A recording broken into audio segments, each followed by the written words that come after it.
That just got me tipsier than any dive bar I've ever been in. Look, I ain't a spring chicken no more, so the next move's gonna settle this. If you happen to get back to your feet, then I lose. I'll take your final attack with everything I've got. Now let's see if you survive this. Hello and welcome to One Piece 101, the series that breaks down everyone and everything in the One Piece world. Today we are going to be closely examining the infant-inspired member of the Don Quixote Pirates, the ever-manly Senor Pink. Senor Pink is a somewhat portly 46-year-old man who wears dark aviator sunglasses and generally dresses like a baby. Yes, I know there's a lot of red flags in one sentence there, but I assure you there is a very, well, sort of compelling reason for this choice in fashion. And to fully understand that, we need to travel 16 years back in time, to an era where Senor Pink was a surprisingly suave-looking man. He was a member of the Don Quixote Pirates led by the ever-infamous Doflamingo, and so he participated in their various activities such as looting, bounty collection, and all sorts of other underworld business to build their eventual empire. As an officer of the crew, Senor Pink was very close to his other crew members and came to consider them as a family, often showing great care for their well-being, but at the same time Senor Pink does have a moderately cruel aspect to his personality as well, which I suppose one would need when working as a Don Quixote pirate. However, one day Senor Pink met a lady by the name of Russian. Unfortunately though, Russian absolutely despised pirates, which resulted in Senor Pink lying about his profession by claiming that he worked in a bank, and thus Senor Pink began living a double life, eventually marrying Russian and even having a baby boy named Gimlet. But as I'm sure you've gathered by now, this story was destined to end in tragedy, as while Senor Pink was on a week-long mission with the Don Quixote Pirates, Gimlet came down with an illness and was rushed to hospital. However, it was too late and he passed away. A distraught Russian called the supposed bank her husband worked at, only to be told that there was no such person under their employ. And when Senor Pink finally returned home, she confronted him, culminating in her fleeing their home into the pouring rain and becoming trapped under a landslide. Russian did survive her ordeal, however she was left in a vegetative state, completely unresponsive to any outside stimulus. A distraught Senor Pink visited Russian at the hospital day after day, trying to get through to his wife. Until one day he brought in Gimlet's bonnet and put it on himself as a joke, and stunningly, this made Russian smile.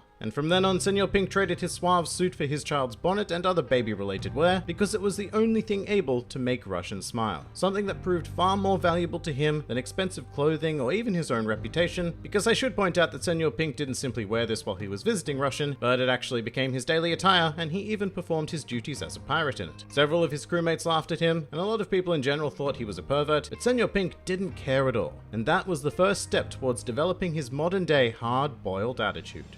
At some stage after this incident, Senor Pink participated in the takeover of Dressrosa with the rest of the Don Quixote pirates and would live on the island for the next 10 years, establishing himself as a top-tier fighter in the Corridor Coliseum. As a combatant, Senor Pink possesses a fair amount of superhuman strength, keen battle intellect, superb durability, and a rather intriguing devil fruit known as the Sui Sui no Mi. This is a paramecia-type fruit that allows its user to swim through solid matter as if it were water, although quite notably it does not allow them to swim through actual water due to the inherent weakness of all devil fruits. And yeah, it sounds like a bit of an odd fruit, but Senor Pink generally uses it to great effect by sneaking up on opponents or using his incredible swimming talent to gain momentum to increase the force of his attacks. During Senor Pink's time on Dressrosa, he also gained a fair bit of weight as well as a kind of cult following amongst young, beautiful women for his hard-boiled attitude. And what is meant by that is Senor Pink's mastery of the art of what I am going to call aggressive apathy. A great example of that would be when Senor Pink quite literally ripped off a woman's bra in order to wipe his mouth after eating a particularly messy tomato. He has also been known to brush his teeth with a shoe,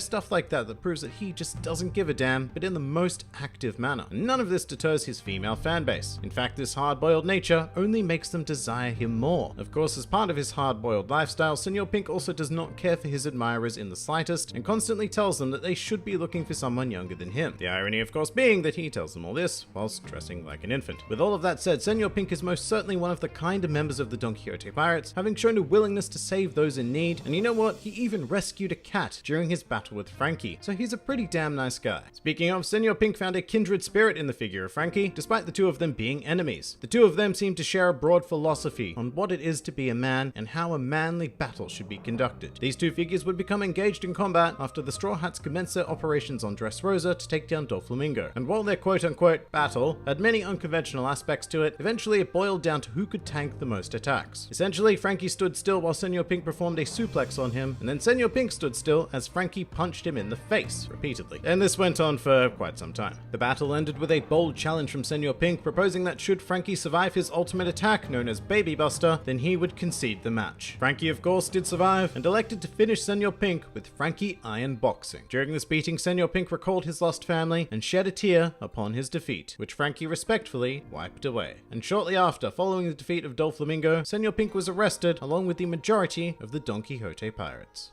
Some more fun facts about Senor Pink. Senor Pink has been known to use a wide variety of weapons over his time with the Don Quixote pirates, having been seen with a rifle upon entering Minion Island and a katana during the takeover of Dressrosa, although his exact proficiency with these weapons is unknown. Thus far in the series, Senor Pink's Devil Fruit is the only one that allows its user to maintain some sort of ability to swim. Once again, not in actual water, but hey, it's still swimming, I guess. While most of Senor Pink's attacks have some sort of basis in wrestling, he does have one rather curious utility move called Diaper Bomb, whereby he releases a flurry of spherical bombs from his diaper-shaped lower garb. And finally, a truly useless fact. Despite dressing like a baby and sucking on a pacifier, as well as his love for his late son Gimlet, Senor Pink claims to not like children. And that pretty much does it for Senor Pink. If you enjoyed this video and the content this channel produces in general, then please do consider donating to the Grand Line Review Patreon, because the support of all of you amazing people is what continues to make this channel possible. Also, I've recently launched a Teespring store if you're interested in shirts, hoodies, and other miscellaneous items, with proceeds going directly to support the channel as well. And if you'd like to join the fun, then please do head over to my Discord server, where a wide array of shenaniganry takes place on a daily basis. And finally, please do comment with who, what, or where you'd like to see featured in the next One Piece 101.